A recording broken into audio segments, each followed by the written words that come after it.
ডিগবৈ বিধানসভা সমষ্টি পৰ্যায়ত সাংস্কৃতিক মহাসংগ্ৰামৰ কাৰ্যসূচী প্ৰতিযোগিতাখনৰ দেওবাৰে সফল সামৰণি পৰে। অসম চৰকাৰৰ সাংস্কৃতিক পৰিক্ৰমা বিভাগৰ উদ্যোগত অনুষ্ঠিত অসম সাংস্কৃতিক মহাসংগ্ৰামৰ প্ৰতিযোগিতা ডিগবৈ বিধানসভা সমষ্টি পৰ্যায়ৰ প্ৰতিযোগিতা 17 ডিচেম্বৰত সামৰণি পৰে। 14 ডিচেম্বৰত পৰাগধৰ চলিহা প্ৰেক্ষাগৃহত প্ৰতিযোগিতাৰ কাৰ্যসূচী শুভ উদ্বোধন কৰিছিল ডিগবৈ বিধানসভা সমষ্টিৰ বিধায়ক সুৰেন ফুকনে। ভূপেন্দ্ৰ সংগীত, ৰবীন্দ্ৰ সংগীত, বিষ্ণুপ্ৰসাদ ৰাভা সংগীত, জ্যোতি সংগীত, লোকনৃত্য আৰু বিহু নৃত্যৰ প্ৰতিযোগিতা যোৱা 4 দিনত পৃথকে অনুষ্ঠিত হৈ যায়। ডিগবৈ সমষ্টি পৰ্যায়ত অনুষ্ঠিত প্ৰতিযোগিতাত উন্নত ফলাফল প্ৰদৰ্শন কৰা সকলৰ মাজৰে প্ৰথম, দ্বিতীয় আৰু তৃতীয় স্থান লাভ কৰা ব্যক্তি আৰু প্ৰতিযোগী দলসমূহক দেওবাৰে সামৰণি অনুষ্ঠান বঁটাসমূহ বিতৰণ কৰা হয়। ডিগবৈৰ পৰা বিনন্দ কোঁৱৰৰ ৰিপৰ্ট, অল আছাম নিউজ 30।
সাংস্কৃতিক বিভাগ পৰিক্ৰমা বিভাগৰ উদ্যোগত সাংস্কৃতিক মহাসংগ্ৰাম প্ৰগ্ৰাম ডিগবৈত 4দিনীয়াভাৱে আনুষ্ঠানিকভাৱে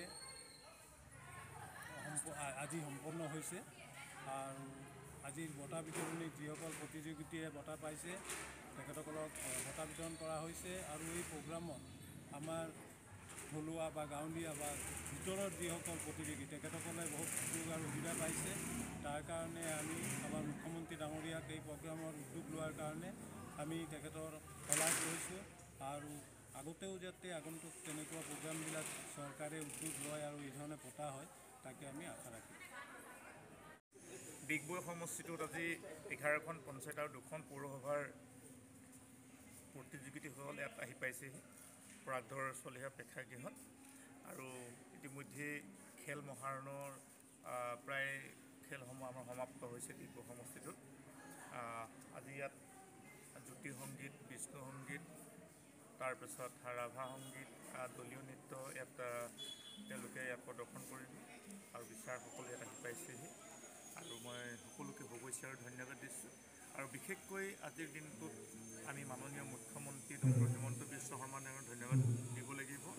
কাৰণ গাঁৱে ভূঞে চহৰে নগৰে সিঁচৰিত হৈ থকা এইসমূহ প্ৰতিভাৱান আজি সংগীত শিল্পী বা আমাৰ খেলুৱৈ এখন খোলা মঞ্চলৈ আনিবৰ কাৰণে তেখেতে যি মহান এটা প্ৰয়াস কৰিছে তাৰ কাৰণে আমি ধন্যবাদ দিবই লাগিব তেখেতক। কাৰণ বহু সময়ত বহু প্ৰতিযোগীয়ে ভিতৰুৱা অঞ্চলত আহিব কাৰণে লাজ কৰে বা তেওঁলোকে সাহস নকৰে। তেনে ক্ষেত্ৰত পঞ্চায়ত এলেকাত বা ৱাৰ্ড এলেকাত আজি যিসমূহ আজি কাৰ্যসূচী লোৱা হৈছে, খেল মহাৰণেই হওক বা সাংস্কৃতিক মহাসংগ্ৰামেই হওক, তাৰ কাৰণে তেখেতসকলে নিজৰ ৱাৰ্ডটো নিজৰ পঞ্চায়তখনত খোলা মনেৰে আহিছে। আৰু তাৰ পৰা ইতিমধ্যে যথেষ্ট সংখ্যক প্ৰতিভাৱান খেলুৱৈ আৰু সংগীত শিল্পীক বাছনি কৰা হৈছে। আমাৰ সমষ্টি পৰ্যায়ত আজি হ'ব, ইয়াৰ পৰা নিশ্চয় জিলালৈ যাব, জিলাৰ পৰা ৰাজ্যিক পৰ্যায়লৈ যাব। আৰু ভৱিষ্যতে তেওঁলোকৰ নিজৰ কাৰণে সমষ্টিৰ কাৰণে পঞ্চায়তখনৰ কাৰণে সুনাম কঢ়িয়াই আনিব। তাৰ লগে লগে তেওঁলোকৰ নিজৰ কাৰণেও আৰ্থিকভাৱেও ভৱিষ্যতে তেওঁলোকে আয়ৰ এটা উৎস বিচাৰি পাব বুলি মই আশাবাদী। এই মুহূৰ্তত মই সকলোকে শুভেচ্ছা জনাইছোঁ। Thank U.